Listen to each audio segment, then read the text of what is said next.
My username was Forest Walker, and I thought I was pretty good at survival games. I'd conquered every horror game on Roblox, from Doors to The Mimic to Piggy. So when my friend Emma told me about this new game called 99 Nights in the Forest, I figured it would be just another easy win. "It's supposed to be based on a true story," Emma said over Discord while we were both browsing the Roblox homepage. Something about kids who got lost in the Amazon rainforest and had to survive on their own. I found the game quickly enough.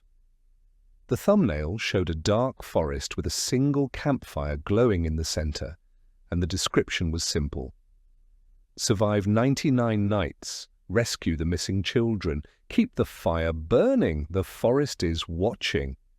Pretty standard stuff for a horror game, I thought. "Want to play together?" Emma asked. "Sure, but I'm warning you, I'm going to beat this game faster than anyone else has." We both clicked join, and I was surprised to see that the server list was almost empty. Most servers had only 1 or 2 players, which was weird for a game that supposedly had millions of visits.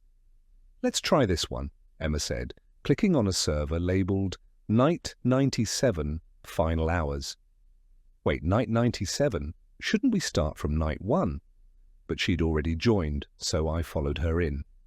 The loading screen was longer than usual, and instead of the typical Roblox music, there was just the sound of wind rustling through trees and the distant crackling of a fire. When I finally spawned, I found myself standing in the middle of a dark forest clearing with a large campfire burning in the center. The atmosphere was immediately different from other Roblox games. The lighting was dimmer, more realistic somehow. The trees seemed to stretch infinitely in all directions, and I could hear sounds, actual forest sounds like owls hooting, branches creaking, and leaves rustling that felt way too sophisticated for a typical Roblox game. "Emma, where are you?" I typed in the chat. But there was no response. According to the player list, Emma wasn't in the server. In fact, I was apparently the only player online, even though the server had shown multiple people when we joined. I tried leaving and rejoining, but every time I clicked on a server, I ended up back in the same forest clearing with the same campfire. "Okay, this is weird," I muttered to myself. I decided to explore and see what the game was actually about.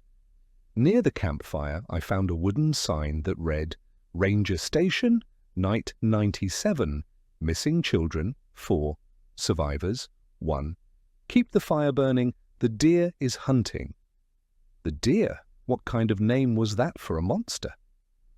I walked to the edge of the clearing and immediately felt uncomfortable. The moment I stepped away from the firelight, everything became much darker, and the forest sounds grew louder and more menacing. In the distance, I could hear something that sounded like footsteps. Heavy, deliberate footsteps that didn't match the rhythm of a normal person walking. I quickly stepped back into the light of the campfire. As I stood there trying to figure out what to do next, I noticed something glinting in the trees at the edge of the clearing. 2 large, reflective eyes were staring at me from the darkness. But they weren't human eyes. They were too big, too high off the ground, and they had an unnatural golden glow that reminded me of a deer's eyes caught in headlights. But these eyes were watching me with an intelligence that felt distinctly predatory. I stared back for what felt like minutes, neither of us moving. Then, slowly, the eyes began to move, not walking around the clearing, but getting closer. The thing was walking directly toward me through the trees. I could hear branches snapping under its weight, and occasionally I caught glimpses of what looked like a massive, dark shape moving between the trees. Whatever this thing was, it was huge, but the moment it reached the edge of the firelight, it stopped. I waited, my heart pounding, but the creature didn't enter the clearing. It just stood there at the boundary between light and shadow, watching me. That's when I realized the game's central mechanic. The fire was protection. As long as I stayed in the light, I was safe. But the moment I ventured into the darkness, I'd be hunted. The problem was I needed to explore if I was going to find these missing children and complete the game. I decided to test my theory about the firelight being protection. I picked up a burning stick from the campfire. Apparently, this was one of the game's features, and slowly walked toward the edge of the clearing. The creature with the golden eyes backed away as I approached, staying just outside the circle of light cast by my torch. I could see more of it now, and what I saw made my skin crawl. It was definitely shaped like a deer, but it was wrong in every possible way. It stood at least 8 feet tall, with legs that were too long and thin, and antlers that stretched impossibly wide. Its head was massive and elongated, with those glowing golden eyes that never seemed to blink. But the most disturbing thing was its behavior. It moved like it was thinking, calculating, waiting for the perfect moment to strike. This wasn't just a programmed AI following simple attack patterns. This felt like a genuine predator studying its prey. I held my torch higher and took another step forward. The creature, the deer, I guess, made a sound that I'll never forget. It was like a mix between a deer's call and a human scream, but deeper and more resonant, like it was coming from something much larger than either. The sound echoed through the forest, and I heard other sounds in response, rustling in the trees, more footsteps, and what sounded like whispers in a language I didn't recognize. I wasn't alone in the forest. The deer had called for backup. I quickly retreated to the safety of the campfire, but I'd learned something important. I could use fire to create safe zones and push back the darkness. The game wanted me to explore, but it was going to make me work for every step. I spent the next few minutes experimenting with the game's mechanics. I could create new torches from the campfire, and I could even build small signal fires in other locations if I gathered enough wood. But the resources were limited, and I got the feeling that I'd need to be strategic about how I used them. As I worked, I kept checking the player list, hoping Emma would join the server. But I remained the only player, which was starting to feel less like a coincidence and more like the game was designed to be played solo. That's when I noticed something that made my blood run cold. The sign near the campfire had changed. Instead of Night 97, it now read Night 98. I hadn't done anything to advance the game. I'd just been standing around exploring the basic mechanics. But somehow a full night had passed. I looked at the clock on my computer, and I'd only been playing for about 20 minutes. But in the game, an entire night cycle had completed. How is that possible? I wondered aloud. As if in response to my question, I heard a voice coming from the forest, not the creature's inhuman call, but an actual human voice. "Help me," it said, barely audible over the wind. "Please, I've been lost for so long." It sounded like a child. I grabbed a torch and headed toward the sound, my heart racing. This had to be one of the missing children I was supposed to rescue. But as I got closer to the edge of the clearing, I realized the voice was coming from directly behind the deer. The creature was still there, standing just outside the firelight, but now it was perfectly still, and the child's voice was coming from its direction. "Please help me," the voice called again. "I can't find my way home." I took a step closer, holding my torch high, and I saw something that made me question everything I thought I knew about this game. The deer opened its mouth, and the child's voice came out. "Please," it said, in that innocent, scared voice while staring at me with those predatory golden eyes. "I'm so scared. Come help me." It was a trap. The creature was mimicking a child's voice to lure me away from the safety of the fire. I backed away immediately, but the deer didn't give up. It started moving around the clearing, staying just outside the light, and continued calling for help in different voices. Sometimes it was a child. Sometimes it was an adult. Once it sounded exactly like Emma. "Forest Walker, where are you?" it called in Emma's voice. "I'm lost in the forest. I need help." I almost fell for that one. I actually took several steps toward the sound before I remembered that Emma hadn't even made it into the server. The deer was learning. It was adapting its tactics based on my reactions. This was way more sophisticated than any AI I'd ever encountered in a Roblox game. I decided to ignore the creature's attempts to lure me away and focus on the actual objective, finding the missing children.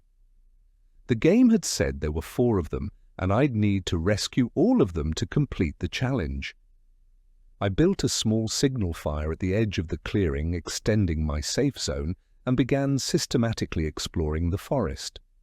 The layout was incredibly detailed. There were fallen logs, rocky outcroppings, small streams, and even what looked like the remains of old campsites. About 50 virtual meters from the main clearing, I found the first real clue, a small backpack hanging from a tree branch. Inside were a few items, a water bottle, some crackers, and a handwritten note that said, "Day 3, still no sign of rescue. We're going to try to find higher ground tomorrow. If anyone finds this, we went north toward the big hill. Maya. Maya must be one of the missing children." The note was written in a child's handwriting, and the paper looked old and weathered. I followed the path north, using torches to light my way, and occasionally stopping to build small fires when I found good spots. The deer followed me the entire time, staying just outside my light, occasionally calling out in different voices, but now it wasn't just mimicking random people, it was using the voices of the missing children. "Forest Walker," it called in a young girl's voice that must have been Maya. "I'm hurt. I can't walk anymore. Please come help me." Then in a different voice, a boy this time, "We're hiding in a cave, but something's coming. Please hurry." The voices were heartbreaking. Even knowing they were fake, I felt compelled to help. The creature was exploiting the exact emotions the game wanted me to feel, the desire to protect and rescue children in danger. I found the second clue near a small stream, a torn piece of clothing caught on a thorny bush. This one had a different note. "Day 8, we found a cave, but there's something in the forest. Something that sounds like us. Don't trust the voices. Carlos." Carlos was apparently smarter than I'd given him credit for. He'd figured out what the deer was doing. As I continued north, the forest grew denser and more difficult to navigate. I had to be more careful with my torch usage because I was running low on materials to make new ones. The game was forcing me to take risks, to venture further into the darkness with less protection. That's when I heard something that made me freeze in terror. My own voice was calling out from the forest. "Emma," I heard myself say. "Emma, I found them! Come quick, they're hurt!" But I hadn't said anything. The deer was now mimicking my voice, and it was using that voice to potentially lure other players, intrigued or worse, to lure people in the real world. I grabbed my phone and quickly sent Emma a message. "Do not join any servers for 99 nights in the forest. Something weird is happening. I'll explain later." She responded immediately. "What do you mean? I've been trying to join the same server as you for the past hour, but it keeps saying it's full. Are you sure you want to play alone?" That was impossible. I was definitely alone in the server. But if Emma was trying to join and getting error messages, maybe the game was manipulating the server system somehow. I was about to type a response when I heard something that made me drop my phone. Emma's voice was coming from the forest.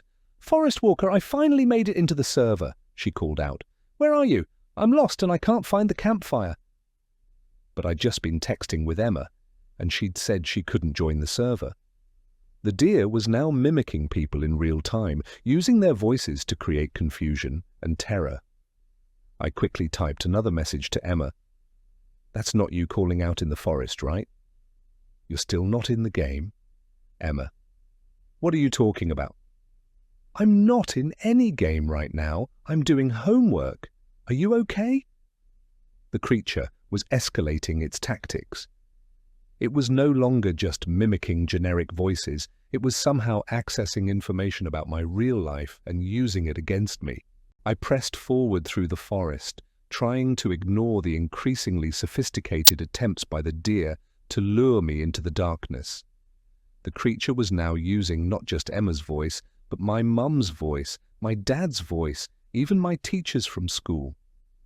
"Forest Walker," it called in my mum's voice. "Dinner's ready. Come inside." But I was getting better at recognizing the tricks. The voices were always calling me away from my light source, always trying to get me to venture deeper into the darkness alone. I found the cave system Carlos had mentioned in his note.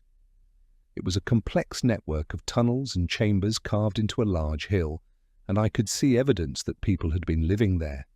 Makeshift beds, a cold fire pit, and more personal items scattered around. I found the third note near the cave entrance. Day 15. Something's wrong with the forest. The voices are getting stronger, and they know things they shouldn't know. We're going deeper into the caves tomorrow. If we don't come back, tell our families we tried. Sarah. Sarah was the third child. That meant there was one more to find. I ventured into the cave system, using my torch to navigate the narrow passages. The acoustics were strange. My footsteps echoed in ways that made it sound like multiple people were walking, and I could hear whispers coming from deep within the tunnels. But these weren't the deer's mimicked voices. These sounded like actual children whispering in the darkness. As I went deeper, I started finding more recent evidence of habitation. Fresh footprints in the mud, recently used camping gear, and finally, in a large chamber deep in the cave system, I found them. 4 children were sitting around a small fire, but something was wrong with them. They were perfectly still, staring straight ahead with blank expressions. They didn't react when I approached, didn't respond when I spoke to them. I walked closer and realized they weren't breathing, but they weren't dead either. They were just frozen, like someone had paused them mid-action. That's when I noticed their names floating above their heads: Maya, Carlos, Sarah, and Alex. They were the missing children, but they weren't really there. They were some kind of projection or recording, showing me what had happened to them. As I watched, the scene began to play out like a movie. The children were talking to each other, discussing their situation, trying to figure out how to escape the forest. But their conversation was interrupted by sounds from outside the cave, the same sounds I'd been hearing all night. "It's back," Carlos whispered, "the thing that sounds like us." The children huddled together as the sounds got closer. Then, one by one, they began to respond to voices calling from outside the cave. "Maya," came a woman's voice. "Maya, honey, we found you. Come out of the cave." Maya stood up, even though the other children were telling her not to go. "That's my mum," she said. "She came to rescue us." But Carlos grabbed her arm. "Remember what we said. Don't trust the voices." The same pattern played out with each child. They heard voices of family members, friends, rescue workers. And one by one, despite their initial caution, they were lured out of the cave. I watched Alex disappear last, following a voice that sounded exactly like his father. Then the cave fell silent, and the projections faded away. I was alone again. I stood in the empty cave, trying to process what I'd just witnessed. The missing children weren't missing at all. They were part of the game's story. I'd been watching a recording of what had happened to them, and now I understood the real objective. I wasn't supposed to rescue them. I was supposed to avoid making the same mistakes they did.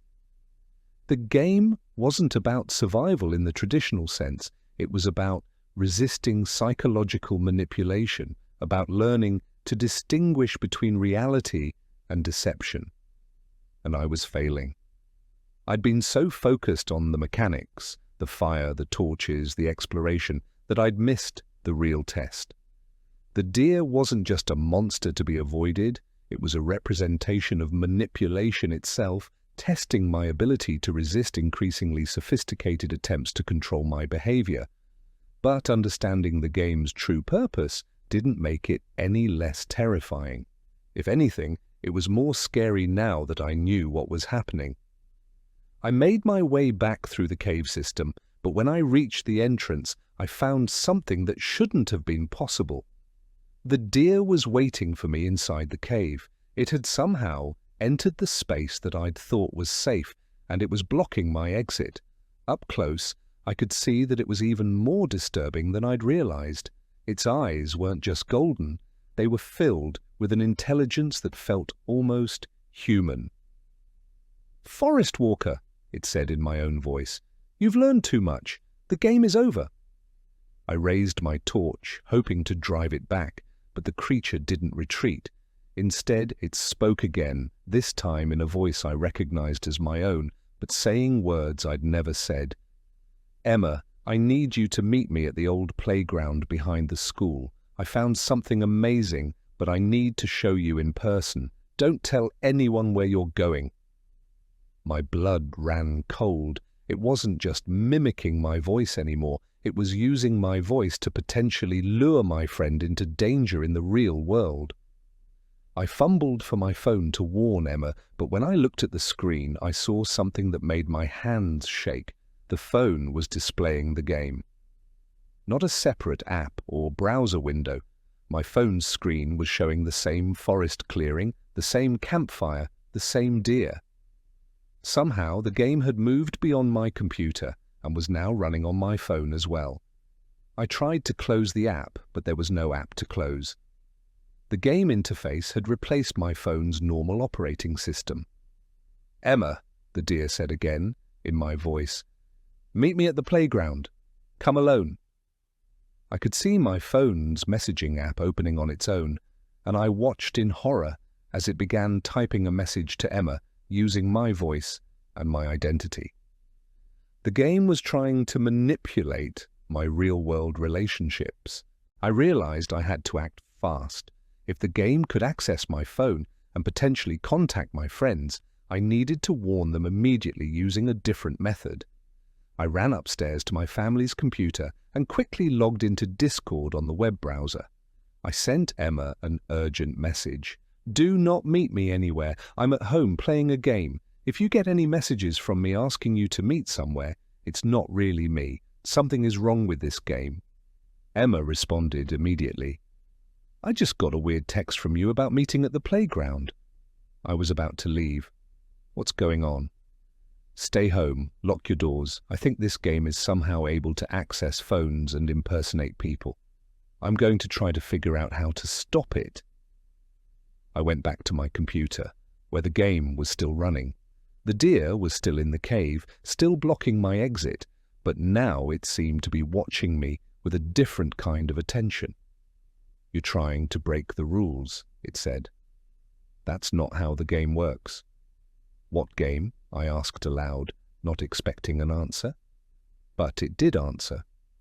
"The game of trust," it said. "The game of knowing who to believe. You failed, Forest Walker. You trusted the voices. You followed the path we laid out for you. And now your friend was almost lured into danger because of your failure." I stared at the screen, beginning to understand what was really happening. "You're not just a monster in a game," I said. "You're some kind of test." "Every voice you heard was a choice," the deer explained. "Every time you followed a sound into the darkness, you were choosing to trust instead of think. The children in the cave made the same mistakes. They trusted voices that sounded familiar instead of trusting their own judgment." "But why? What's the point of this test?" "To see who can resist. To see who can think independently when everything around them is designed to manipulate their decisions." I looked around the cave at the evidence of the 4 children who had been lured away by familiar voices, and I understood the game's true message. "You're teaching people to be suspicious," I said. "To not trust voices even when they sound like people they know. Especially when they sound like people they know. the deer corrected. Those are the most dangerous deceptions. The creature stepped aside, clearing my path to the cave entrance. You may go, it said. But remember what you've learned here. In the real world, not everyone who sounds familiar is who they claim to be. Not every voice calling for help is genuine. And not every game is just a game. I walked past the deer and out of the cave, but I didn't head back to the campfire. Instead, I walked directly into the forest with no torch, no protection, and no fear. The deer didn't follow me. I walked through the darkness until I found what I was looking for, a small clearing with a sign that read, "Game complete. You have learned to think independently. Thank you for playing 99 Nights in the Forest." The game screen faded to black, and I was back to my normal desktop. But the experience had changed me in ways I was still trying to understand. I immediately called Emma to make sure she was safe, and then I started researching the game online. What I found was fascinating. 99 Nights in the Forest wasn't just a horror game, it was an educational tool designed to teach digital literacy and critical thinking skills. The developers had created it in response to growing concerns about online manipulation and social engineering attacks. The game was specifically designed to put players in situations where they had to distinguish between trustworthy and untrustworthy sources of information. Every element, the voices, the lures, the psychological pressure, was meant to simulate the kinds of manipulation tactics that people encounter in real life. Most players never made it past the first few nights. They would get lured away from safety by familiar voices and would have to start over. But the game was designed to be educational, not punishing. Each failure was a learning opportunity. The few players who made it all the way to Night 98 had demonstrated exceptional resistance to social engineering and manipulation. They had learned to think critically, even when under pressure, to question information, even when it came from seemingly trustworthy sources. I realized I'd been participating in a sophisticated form of digital literacy training, and I'd almost failed. The experience had taught me something valuable about the modern world. Not everything that seems familiar is trustworthy, and not every voice calling for help is genuine. More importantly, it had taught me that the most dangerous deceptions are often the ones that exploit our natural desire to help others and trust the people we care about. I shared the game with several friends, but I didn't tell them what it was really about. I wanted them to learn the lessons the same way I had, through experience, not explanation. Some of them caught on quickly. Others took longer, but everyone who played it came away with a better understanding of how manipulation works and how to resist it. A few weeks later, Emma told me about a strange phone call she'd received from someone claiming to be me, asking her to meet at a location downtown. "But I remembered what happened with the game," she said. "I hung up and called you directly to check if it was really you." It wasn't. Someone had been using social engineering tactics to try to lure her to an isolated location, probably for criminal purposes. The game had prepared her for that moment, just as it had prepared me to recognize and resist manipulation. I still play 99 Nights in the Forest occasionally, and I always discover something new. The game continues to evolve, adding new scenarios and challenges based on emerging threats in digital communication. But the core lesson remains the same. In a world where anyone can pretend to be anyone else, where voices can be faked and identities can be stolen, the most important skill is learning to think critically about information, even when it comes from sources that seem familiar and trustworthy. The deer in the forest wasn't really a monster, it was a teacher. And the lesson it taught me has proven valuable far beyond the game itself. In the real world, there are people who will try to manipulate you using the same tactics the game demonstrated. They'll use familiar voices, exploit your desire to help others, and create artificial urgency to pressure you into making poor decisions. But if you can resist the deer in the forest, you can resist manipulation anywhere. The game's final message appears every time you complete it. The forest is everywhere. The voices are always calling. Trust yourself, question everything, and remember, not every cry for help is genuine.